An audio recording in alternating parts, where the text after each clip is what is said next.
महिलारिनि जानानै नोंथाङा जोबोद प्रसार खालामबाय थायोमोन दिनै मा खारनावहाय नोंथाङा जेबो इउपिपिएलआवहाय जयनिं जाखो गिबियावनो नोंथांमोननि चेनेलखौ अनसायगिरि बिथांमोननिसिम बयनिसिमबो खुलुमनाय बावहरदों। बे समाव आङो गाव इउपिपिएल दोलोआव सासे भटार्स हिसाबै जयेन बा जगदान होआखै। आं सासे सापर्टार हिसाबै फैबाय थानाय जिथु 7 मे खालार खालि जानो गोनां जिथु थार्ड फेजनि एमपि बिसायख'थि बेयाव एनडिए दोलोनि बिजाथि जयन्त बसुमतारी बिथांखौ देरहासार खालामनांगौनि असिलायाव जों बेवहाय दिनै सापर्ट होनो होननानै जिउ गोसो मोदोम होनानै ओंखारबोदों। आरो आं बै समाव बबेबा दोलोनि बा सोरनिबा खामानि मावबोदोंमोन बेबो नङा। मानोना आङो बिं ए रिपर्टार, आं बयनिबो खावलायनाय बायदि बयजोंबो खामानि मावबोदोंमोन। आरो बांसिनै नोंथांमोना सोंनाय बायदि बिपिएफ दोलोनि खामानिफोरखौ आं बांसिनै मावबोदोंमोन। बेखौ बुंना लानायावबो जेबो आंहा अबजेक्सन थानाय नङा, मानोना आं बिपिएफनि जानानै बांसिन प्रसार खालामबोदोंमोन। फैबाय थानाय समावहाय नोंथाङा इउपिपिएलनि जानानै जिथुके नैबे समाव जिथु थार्ड फेज एमपि बिसायख'थिनि थाखाय समानो गेजेराव साननैसोल'खासै।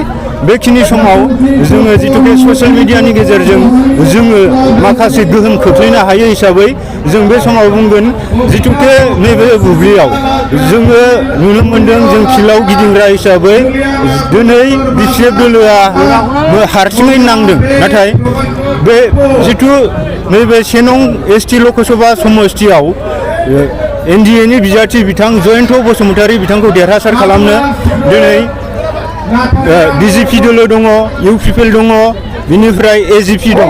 दा बिब्दिब्ला जों नुहुरखायो जे फैबाय थानाय समाव जयन्त बसुमतारी बिथाङा गोरलैयैनो देरहालांनो हागोन। आरो उननि समाव जिथु बिटिसि बिसायख'थि बा काउन्सिल बिसायख'थिनि खोथाफोराव जों बैफोरखौ बुंहरनो हायो जे सरकारा दिनै रुलिं गभर्नमेन्ट, बे रुलिं गभर्नमेन्टनि थाखाय दिनै सरकाराव फैफिननाया गोरलै जायो बा सोरबा अपोजिसनाव थानायफोरनि थाखाय बे जोबोद गोब्राब जायो।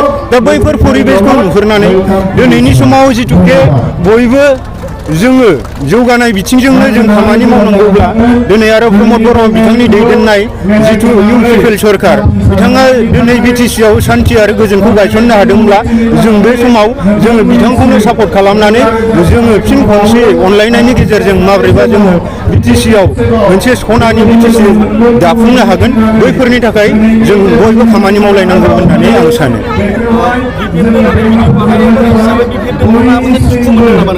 बिपिएफ दोलोनि सायाव बेबायदि दुखु मोननाय गैया, खिन्थु पार्टिकुलार भाबै जुदि जों बुंनो थाङोब्ला जों जिथुके अट'प्रट' बिपिएफनि जानानैनो खामानि मावबोनाय, खिन्थु खैफोद आफोदनि समावबो जे नोङो सोरनिबा थाखाय खैफोदनि समाव नों गसंथेयाब्ला आरो जों बिथांमोनखौ जोङो जिउ देहा मोदोम होनानै देरहाखांहोनायनि उनाव बिथांमोना एमएलए एमपि जाहैनायनि उनाव बा सरकार दाखांनायनि उनाव जों बिथांमोननिफ्राय मा एक्सपेक्ट खालामनो हायो बिथांमोना जे गावसोर देरहाखांनायनि उनाव जों बायदिखौ नायफिनगोन होननानै।